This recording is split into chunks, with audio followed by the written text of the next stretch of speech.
రామచంద్రమూర్తి की जय। అయోధ్య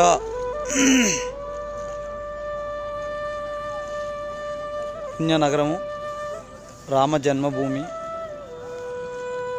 రామచంద్ర ప్రభువు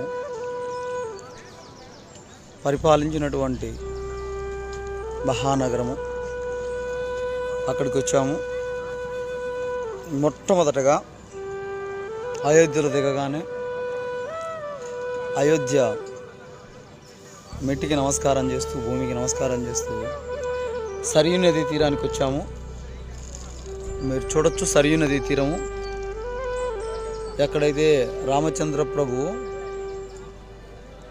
చివరగా ఈ సరియు నదిలో తన శరీరాన్ని విసర్జించారో ఆ ప్రాంతము